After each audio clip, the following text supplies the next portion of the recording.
the Wills Museum. We have Elliot.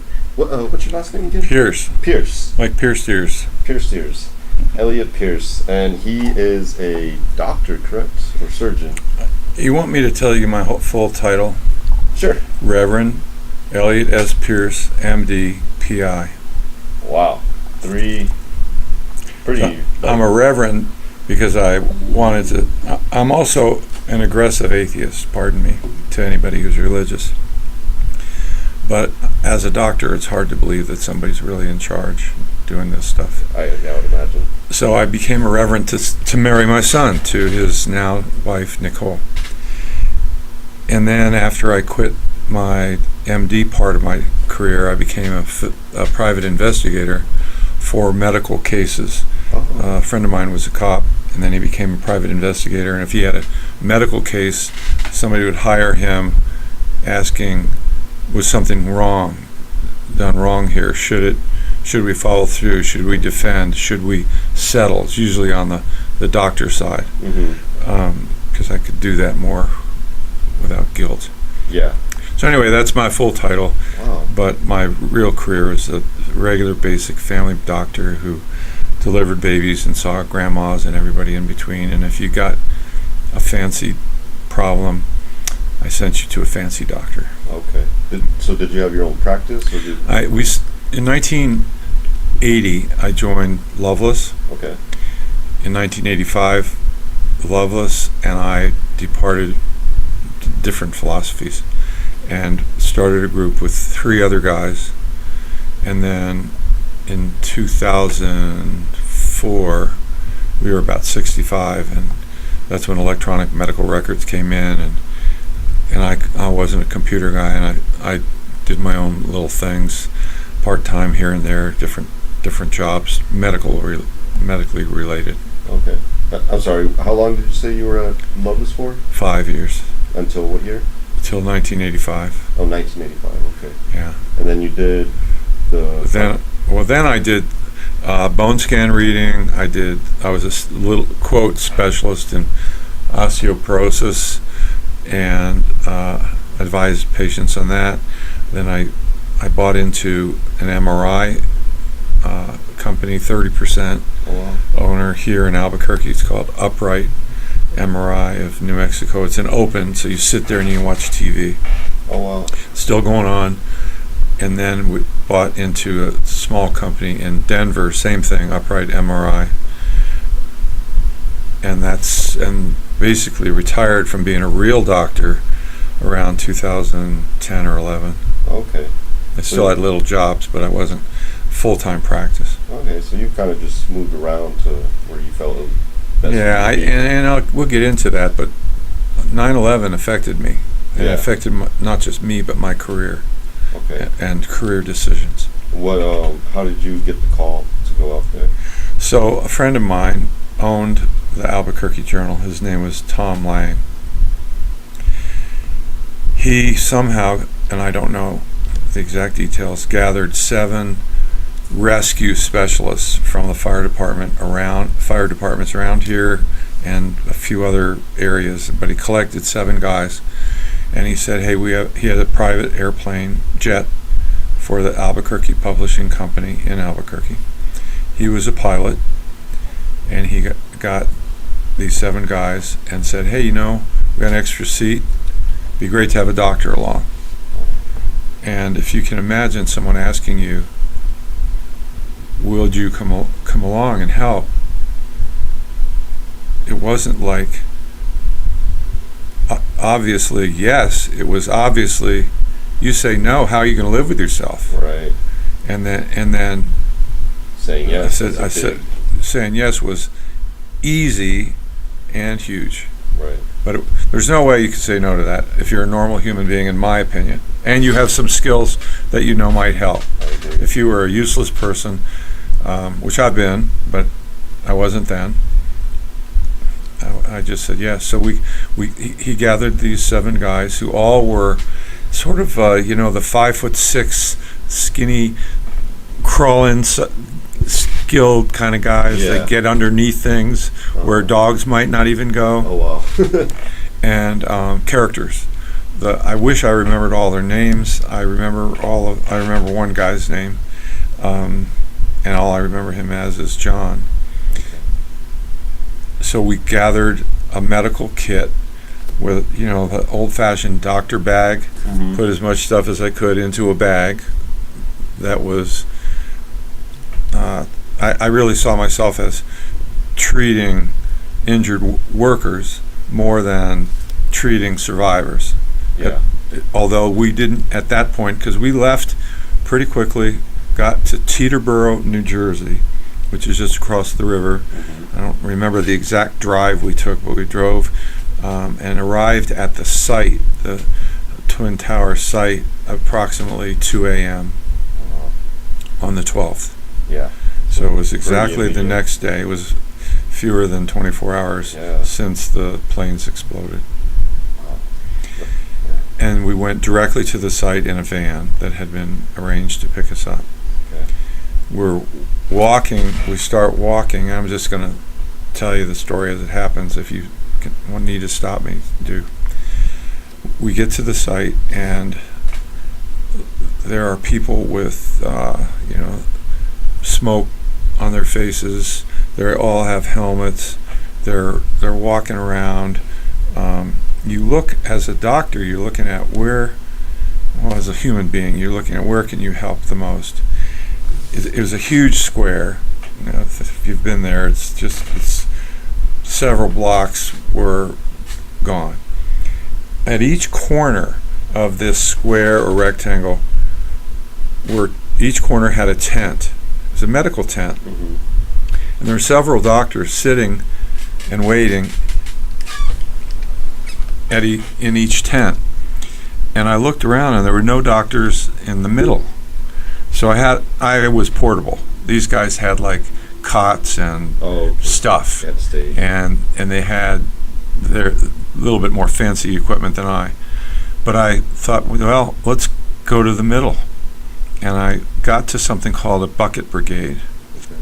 A bucket brigade was hundreds of mostly off-duty or retired firemen or policemen handing from the original spot, wherever they were, clearing up parts of people, parts of buildings, parts of whatever office stuff.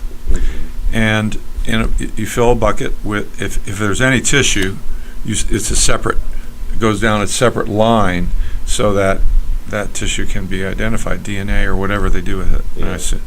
So the other parts would go just to a dump, eventually go into a dump truck and then drive away because they're cleaning up the site. Mm-hmm.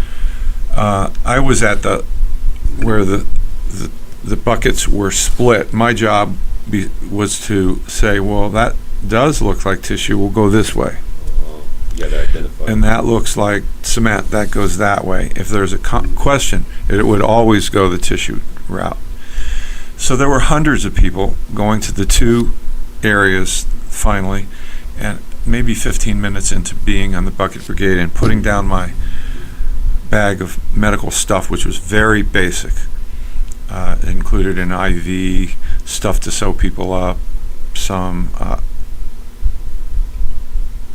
very basic forceps to pull splinters out, things to treat diabetics, anything I could think of I just threw in, and bandages, Mm-hmm. gauze, that type of thing. Right. So I put that down, and I said to the guy next to me, who was a sort of an older, maybe, he looked to me, I would guess, and I don't remember if he told me, a retired fireman. And I said, I got stuff, I'm a doctor, if you need help, let your friends know. So he goes, pardon me if this is too loud, he goes, he's a doctor! And it goes, he's a doctor, he's a doctor, he's a doctor, he's a doctor, down the line, both ways. You hear this, maybe 500 people on each side looking at you, and I'm waving so they know where I am, and we finally find a flag to put down to say, go there if you're hurt. Mm-hmm. If you're closer to the corners, go to the corners. If you're closer to the center, go to that guy, which was me. Okay. So I treated things like things in the eyes, pieces of glass, psychological crises. Yeah. People Which- breaking down. I mean, these are people who worked 14, 16 hours a day, collapsed, and then came back. But at the beginning, it was the beginning, so there weren't too many exhausted people. But as things progressed, I spent maybe 14 to 16 hours. I gave away my hotel room to off-duty policemen who needed a break. So I just slept there Wow. and felt good about it. I didn't feel like I was being put upon. Right. The guy next to me, maybe 2 days into it, suddenly was like falling down. Is it exhaustion? What's going on with you? Well, I haven't eaten for a while and I'm diabetic. And I said, well, what do you think? You think that's it?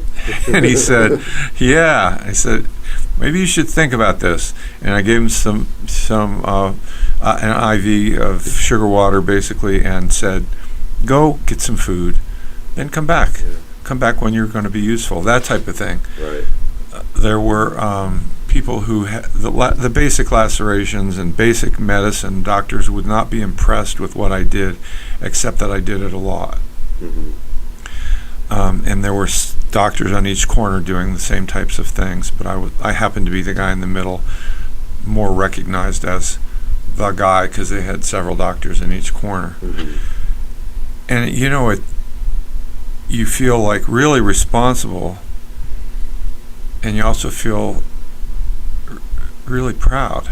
I felt like this is what I should be doing. I have some skills. I don't know how it happened, but this is where I should be. Right. At one point, the only body that we identified as a body was a woman who was fully dressed. If you can imagine some steel beams that collapsed, intermeshed, like I'm showing fingers intermeshing, so that underneath there's an open space, and she was trapped there. So she probably died of suffocation.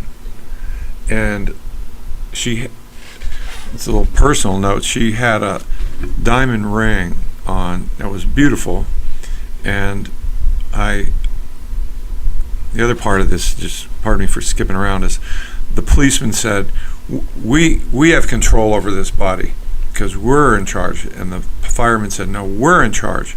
And then somebody said, wait a minute, nobody's in charge. Let's cooperate. And this was the first sort of real psychological fight between territory. You can imagine where police and firemen both want to be in charge. Yeah.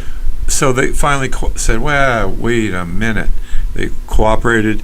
An ambulance, everyone stopped. No one did anything for 4 or 5 minutes as this ambulance picked her body up and she drove out. And then we restarted. Right. So I hadn't bought my wife an engagement ring because at the time I had divorced and had negative money when we got married. But I said, well, we're going to get you, when we can afford it, an engagement ring. So I had asked an uncle of hers who has a jewelry shop in Santa Fe, be on the lookout for something that's nice that I can afford. Mm-hmm. 2 days later, after I got back, he said, I think I found you the ring. And I go up to Santa Fe and I look at the ring. I swear it was like the twin of that ring of that woman. Yeah. It was strange, and she wears it daily, obviously, and it's sort of a reminder every day. How did this affect all of us? Right. So anyway, back to the place. I had maybe 5-minute breaks. I'd go get something to drink. Somebody would bring me food, and a lot of people thought, okay, this guy should stay here. It's important. Let's give him food. Keep him fed. We need to keep this guy going. And it was in the midst of tragedy. You could not imagine the cooperation amongst all these people. Yeah. It was just beyond anything I had ever done, certainly. Mm-hmm. And I can imagine it was the biggest crisis all of them had. In our lifetime, most certainly. Still, Mm-hmm. right? The closest feeling I had, as far as psychologically to this, was I remember the feeling of JFK being shot in 1963. Yeah. The same head, weird, although the Right. activities were totally different. It was the same, wow, this is really terrible. Yeah. Just the level of intensity of And it. there were some people who would come up out of the subway, and because it had collapsed, they were coming up, and you could see them. They were just sort of marching slowly, exhausted, with black face or soot on their faces, and that to me was the most apocalyptic kind of a vision that I remember. So I would imagine this is what soldiers probably feel like when they're in war, in the thick of it. right at the end of it. Yeah, especially at the end of it. Yeah. So you're not. in the moment, you're not really I didn't feel fear. I felt. obligation or I felt this is impossible that this happened, and at the same time, it happened. What should you do?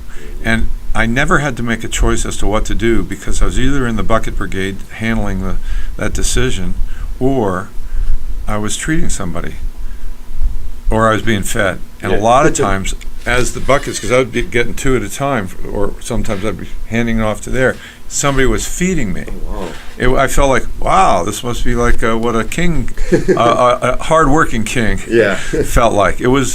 I felt very honored and privileged to be there, and I mean, for people to recognize they were saying, that you were. attaboy, and gratitude. Mm-hmm. Gratitude. I mean, there was no one else there in that vicinity. With Right their there, skills, right. So it was as good as I can feel about myself in a weird time. Wow. There was one episode that I remember particularly well, where a guy came up to me and said, "Hey, there's a guy up there 50 feet that had crawled up an I-beam to go over, and he's stuck. Psychologically, he can't move. We're asking him, because they got cranes that they want to move this stuff out of the way. It's a big crane. You're in the way." Yeah. And he's going, and he's holding on to this thing, and he's not moving. And he said, "You go get him." And I said, "Why me?" He said, "Well, you're a doctor." "Well, I'm not a psychiatrist." "Well, you're the closest we got." I went, "Shoot." I didn't really say that, but it was similar. And so I climbed up this thing that's going, wah. I'm jiggling around. I'm a big 220 fat guy, and this little guy's up there. And I climb up, I get to the top, and he's holding this baby blanket. And he said, "I didn't know there were babies here." And I told him I didn't know the truth. I just said, "Look, there were babies here. It was on the first floor, and they all got out safely." I had no idea what the truth was. I just told him that. Mm-hmm. And I said, "I think that if you want to keep that baby blanket, because his wife was pregnant, that's okay. Let's just get you out of danger and get me out of danger. I'm in danger because of you. Let's get down." Finally, we crawled down precariously. It sounds like real danger. It was probably not, but felt like it. Oh, yeah. And then he came down, and then I said, "Hey, this guy's really got to go home and get treated for whatever it is." And he did. He went. So in December, so it's 3 months later, I have his number. I call him. His wife answers, and says, "No, excuse me." She called me. Pardon me. Mm-hmm. And when she called me, she said, I think his name was John, but I said, "John won't talk to anybody unless they had been there and understand what he went through." I said, "Well, let me talk to him." And then she said, "He won't come to the phone." Okay. And then I said, "Well, how's your pregnancy? How'd that go?" And she said, "What pregnancy?" So that was a figment of his imagination. He had sort of made something up in his brain for whatever reason. Probably to help him block just to something. to He needs a reason. compensate with the moment. Needs a reason. I don't know. But so a couple weeks later, I called back and said, "How is he doing?" And she said, "He wandered into the woods." This is Wisconsin, and we haven't seen him since. Oh my gosh. So and then I said, "Please call me if you figure it out." Never call back. Oh man. So I don't know what happened to him. Wow. It really messed with people's minds. Yeah, Well, yeah. and it changed my mind, and that's probably what we need to talk about next. Okay. Yeah, we'll take a break right now. Great.